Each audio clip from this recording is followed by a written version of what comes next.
Warm embers crackle in my hearth tonight, yet a chill gnaws at these old bones. I am Maester Black of the Citadel, curator of forgotten fires, and your guide into the long-dead splendor of Valyria.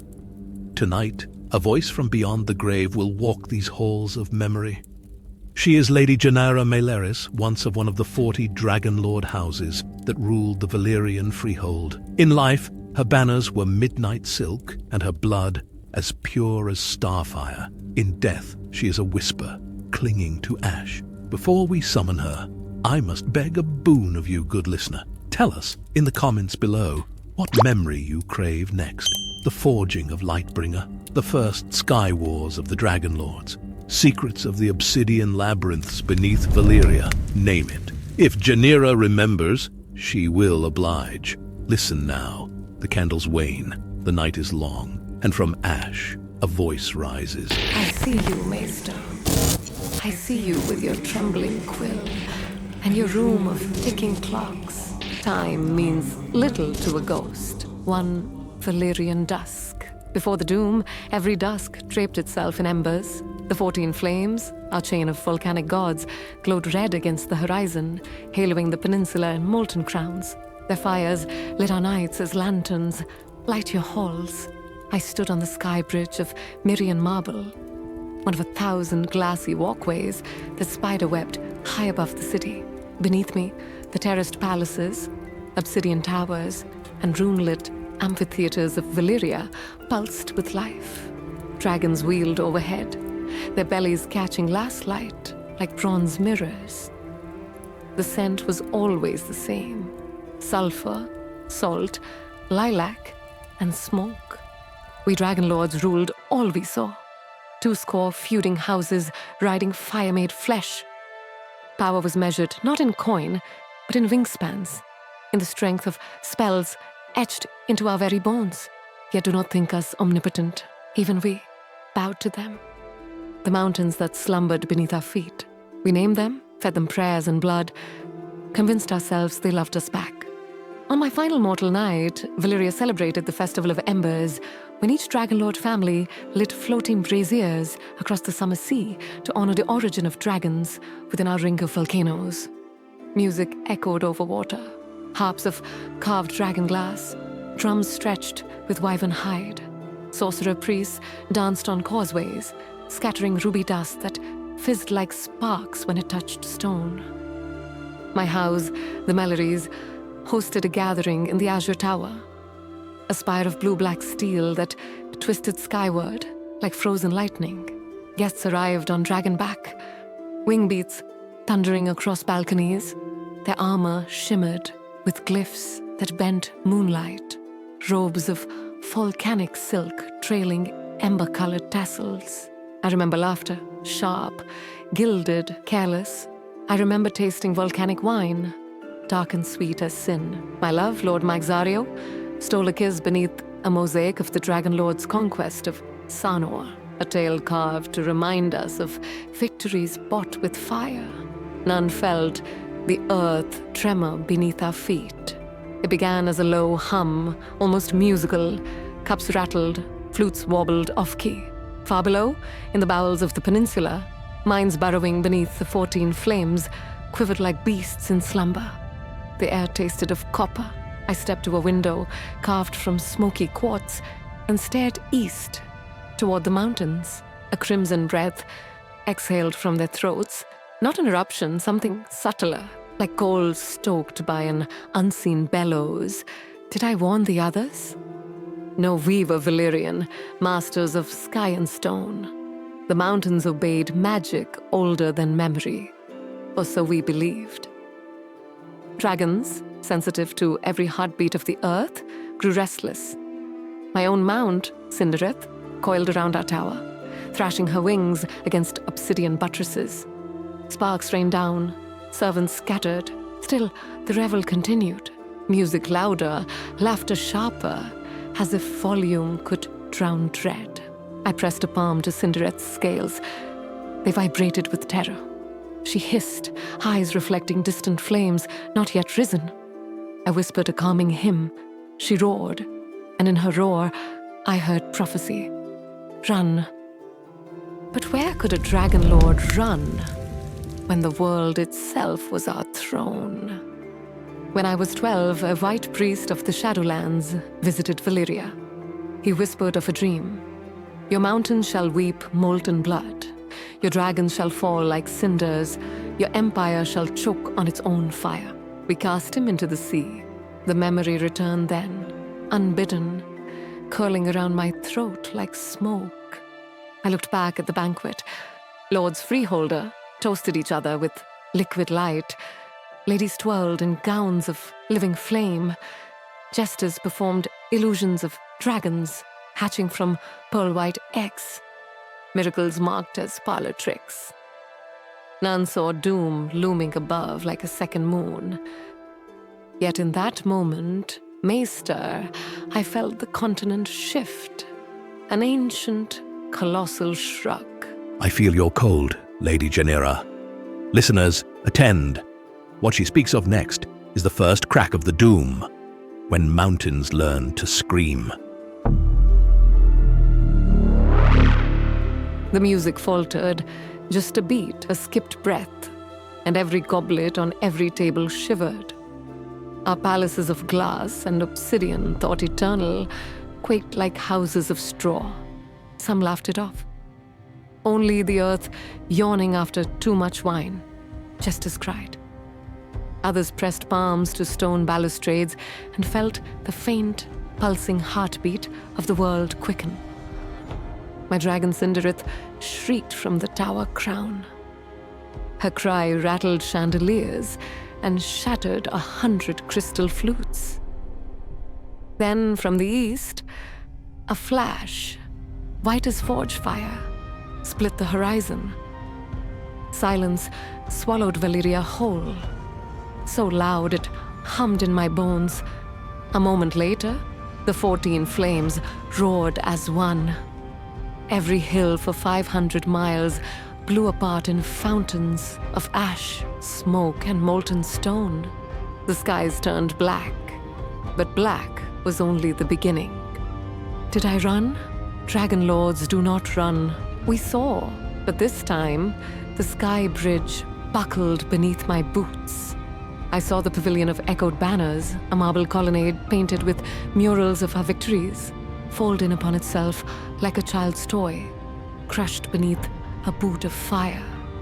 Streaks of glowing rock scythed overhead, hissing into rooftops and setting vaults ablaze. The air smelled of scorched metal and opened veins.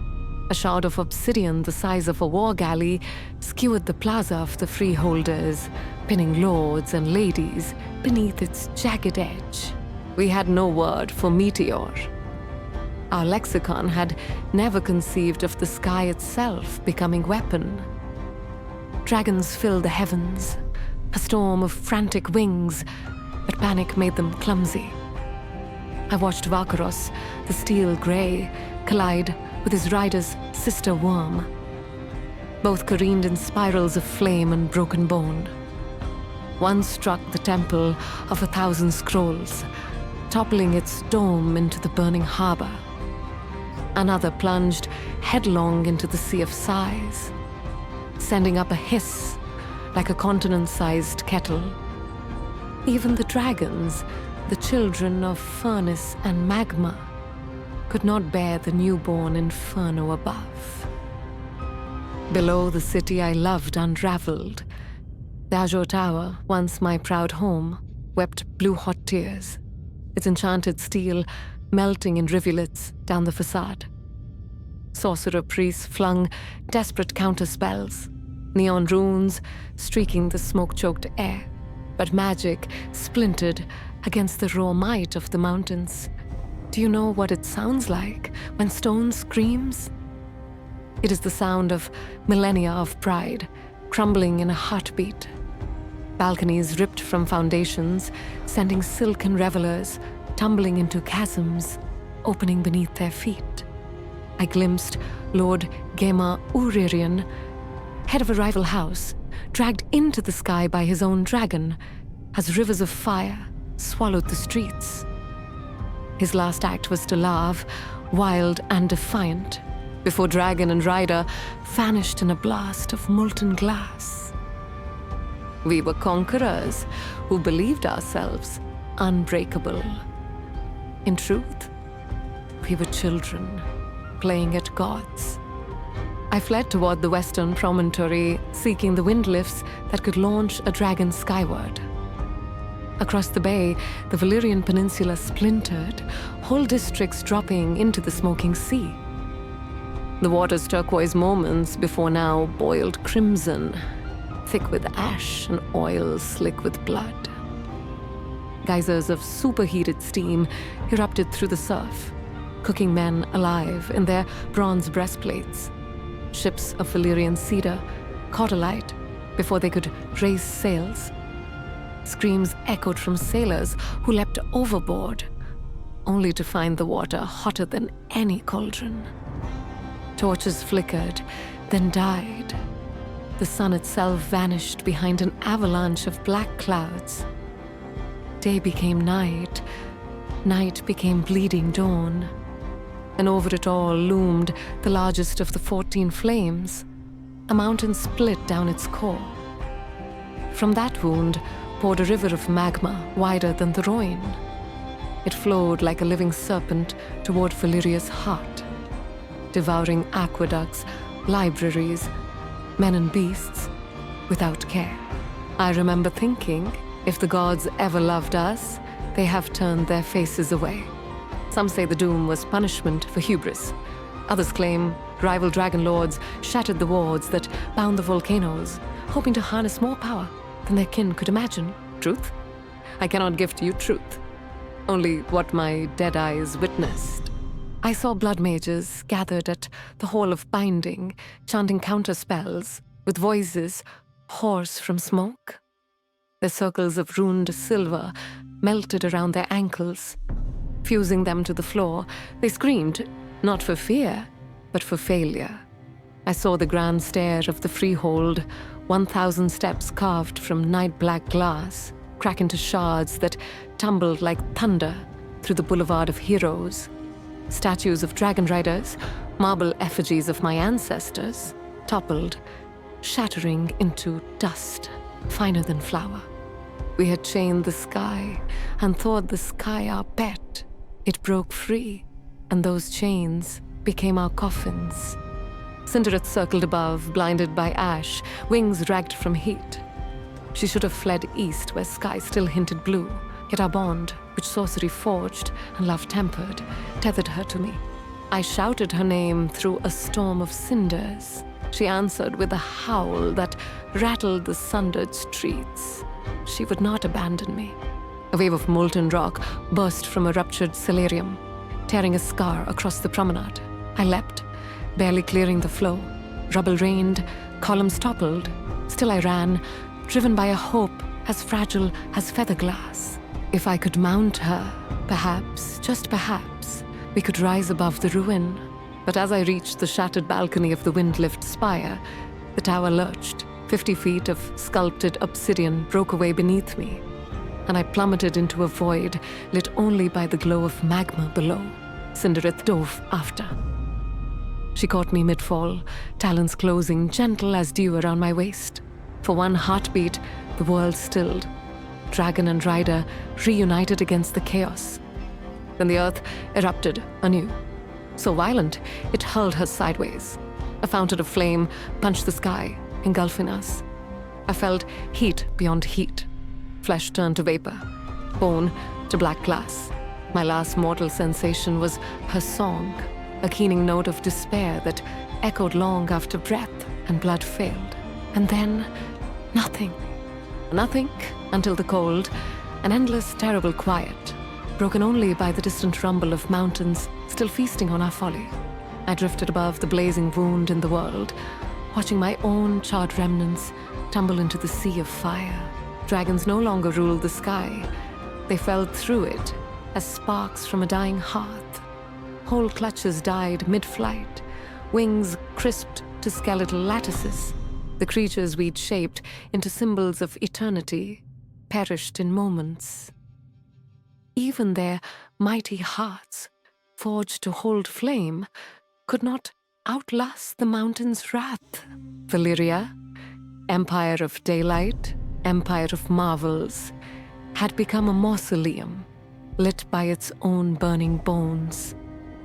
And I was its lone witness. Thus ends the second dread movement of Jaenyra's lament.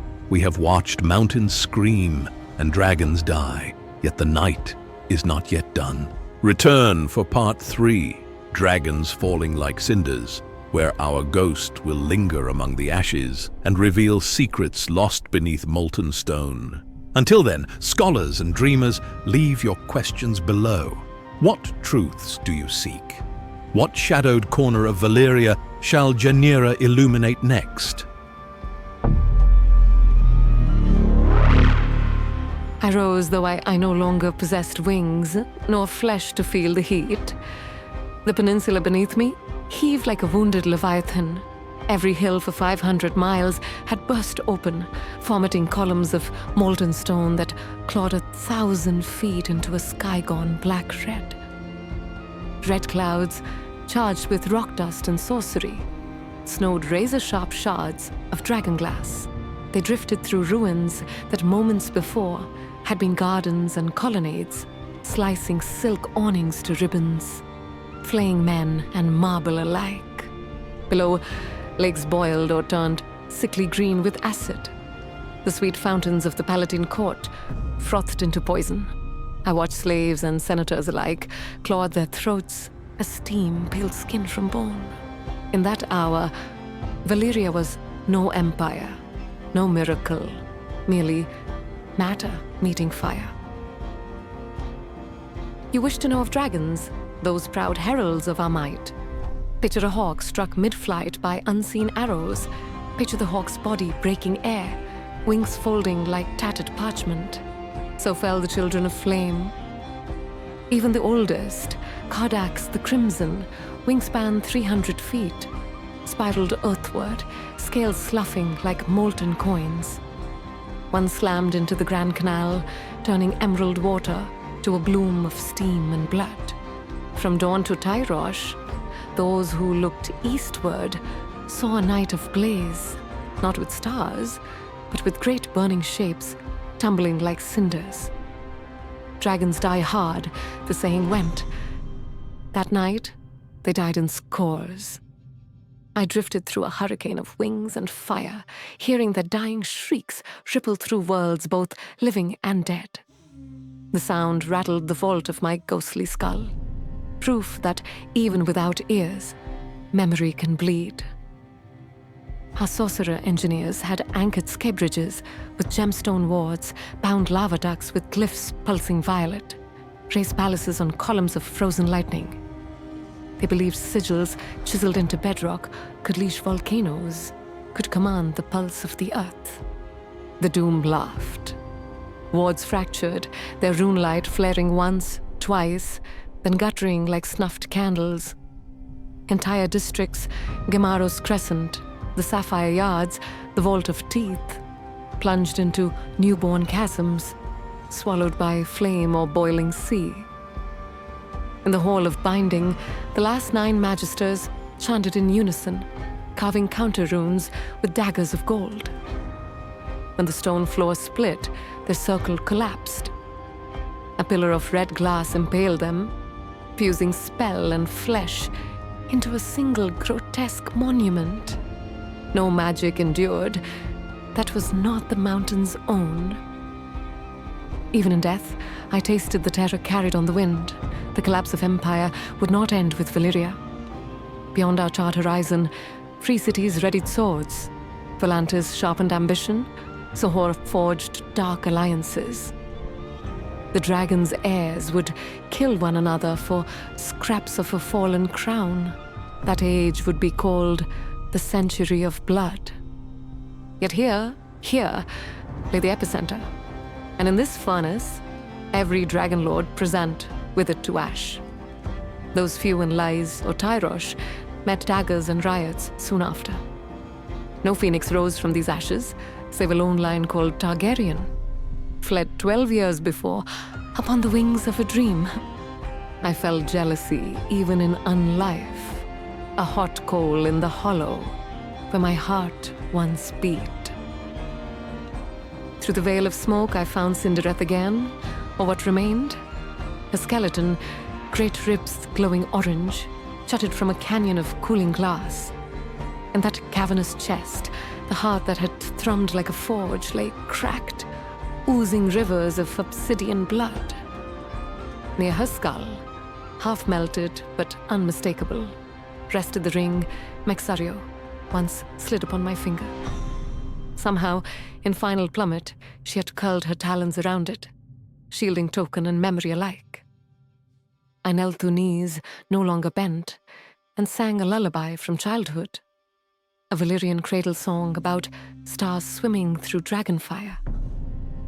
No throat, no breath, yet the melody wound through the ruins, carried by ash-laden wind. The mountains answered with another quake. It felt like an exclamation to my dirge, irreverent, deaf, final. My quill drips cold ink as I set these words to parchment, hands unsteady. Scholars long argued whether dragons could perish by fire, but Jaenyra's witness leaves little doubt. Even living flame may drown in hotter flame. Steel yourselves, listeners. The lament continues. In part 4, The Last Breath of Valyria, Jaenyra will reveal how she became tethered to the smoke and what secrets lie still entombed beneath obsidian seas. While the candles burn low, share your questions below. Which ember of old Valyria should we stir next? Perhaps the fate of the twisted dragons? The flight of Orion of Qohor? Speak, and the ghosts may heed you. When the molten wave claimed me, there was no pain, only an annihilating light. Flesh seared away before nerves could scream. Bone burst like overfired pottery. Then sound fled, as though some hidden hand pressed the world upon a mute button. I expected abyssal dark. Instead, I opened ghost eyes into a realm of red fog shot with violet lightning. Time, so absolute in life, had lost its spine. Minutes curled back upon themselves. I watched my own death, again and again, a shard of memory replayed by a mad god. Somewhere beyond the veil, the 14 flames kept roaring. Their voices were anvils against eternity, hammering shape into my new form. They forged me into remnant, neither alive nor gone, but fused to ash and memory. Thus a ghost was born. Why did my spirit linger while countless others dissolved? The answer lurked beneath the churning waves east of the peninsula. Even as land collapsed, I sensed a rift of deep sorcery yawning open below. A wound where the Freehold's lattice spells had anchored the bedrock for millennia. They ruptured in unison, pouring raw magic into the water. The sea boiled into the smoking sea, a cauldron that would forever hiss with spite. Unseen currents of power lashed out like chains, ensnaring wayward souls. Mine, steeped in blood-binding rites since infancy, was particularly bright.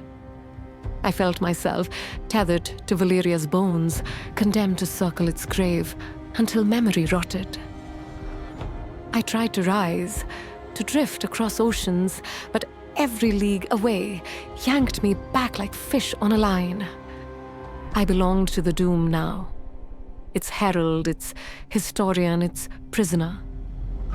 In the ruins, I found others lingering, pale shadows drifting through ruins of glass. Some still wore crowns of fused gold. Others bore phantom scales where dragons had burned through rider and armor alike. They did not speak. Could not. Their mouths moved in loops of terror, reliving last breaths. Each haunt was shackled to the sight of death. A lord forever marching headless across a cracked parade ground. A priestess, kneeling in eternal prayer atop a smoking pyre. I alone retained voice and thought, Perhaps because my final act was song. Melody is memory's womb. Even the mountains could not silence it. So I alone could wander and see. I drifted beneath toppled arches to the Vault of Eyes, a palace once filled with gemstone mirrors that mapped dragonflight across the continent. Its roof lay crumpled, molten glass pooled on floors like frozen lakes. In the center, a single lens of clear crystal remained intact. Through it, I peered and saw future flicker faint. Volantis raising tiger banners, dreaming of empire. Bravos hush, whispering of faceless gods. And on a cliff, far to the west, 3 small dragons hatching beneath the moon. In life we boasted that Valyrian prophecy eclipsed all. Yet the greatest omen of our fall sat forgotten beneath rubble, clear only when it was too late to obey. I moved on, afraid of knowledge even ghosts should shun. To the north lay a causeway of fused blackstone, known as the Dragon Road, once a highway for wings and wheels alike. Now it spiraled into nothingness, slabs floating above glowing chasms as if suspended by threads of invisible fire. I followed its ruins to the shoreline, where cliffs sheared clean away into the smoking sea. There, the peninsula had fractured into a spray of jagged islands. Flames guttered from vents in the water. Red steam curled skyward like tattered banners. Ghosts of drowned dragons popped beneath the waves, skeletal silhouettes lit by magma glow. Even dead, their bones radiated heat. Rumor among later sailors would claim demon shadows prowled those waters. They saw only the silhouettes of my kin, drifting in an endless fiery sleep. The area would become taboo. All expeditions ended in madness or disappearance. Weeks, or perhaps centuries, after the doom, I felt a different ripple. Silent rowboats skimming the boiling surf. Blindfolded men sang low dirges in Bravosi. They carried sacks of black sand and obsidian tools. When they stepped onto Slag Beach, half their number burst into flame. The rest fled howling. They were faceless men, come seeking the price of death. For theirs is a religion born from the mines of Valyria, where slaves prayed to stranger gods for release. I watched them scatter, flesh peeling from bone, devotion smoldering into terror. Thus, even those who worshipped death could not stomach the doom's altar. Outside Valyria, chaos bred chaos. Empires fought over dragon eggs that turned stone cold. Free cities birthed war after war. The century of blood had dawned, 100 years of blade and betrayal. I felt each battle like a faint tug on the tether binding me. Power vacuums echo through magic, and Valyria's absence became a chasm no kingdom could fill.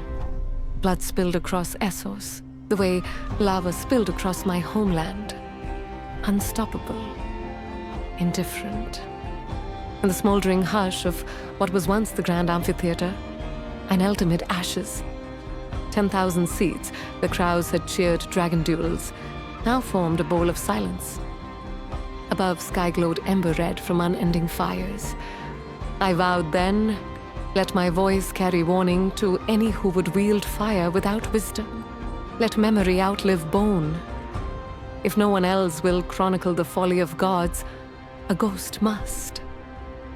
I did not know whom I vowed to, perhaps the 14 flames themselves, perhaps only echo, but the promise holds me still. It is why I haunt parchment through Maester Black, why my words slither across candlelit pages centuries hence. This vow, dear listeners, is the ember we cradle tonight.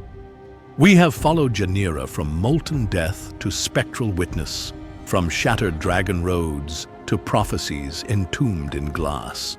Yet one chapter remains. In Part 5. Maester Black's Reckoning. We will stand beside the ghost on Valyria's final ridge. gaze into the smoking sea, and ask what lessons survive unburned. I shall also reveal the fate of Jaenyra's lone keepsake, the ring shielded by a dying dragon, and what it may yet mean for dragonkind. I lingered beside Cinderet's corpse until magma cooled to glass. When the rivers of red hardened, they trapped memories the way amber traps flies. Near her blackened talons lay Mixario's ring, gold warped yet unbroken. Dragonfire had spared that lone circle of devotion. I poured every echo of love into the air around the ring. Glass cracked, the ring rolled, glowing faintly until it tumbled into a fissure and disappeared into the newborn smoking sea.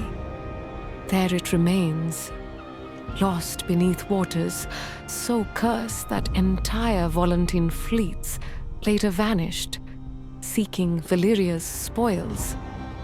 If ever brave souls dredge that abyss and raise a warped band of gold etched with a ghostly sapphire, know it was mine. Proof that even in ruin, love left a footprint.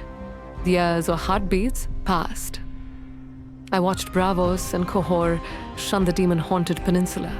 I watched pirates of the Basilisk Isles prey on ships that skirted the smoking sea, too frightened to sail straight. No one dared reclaim Valyria.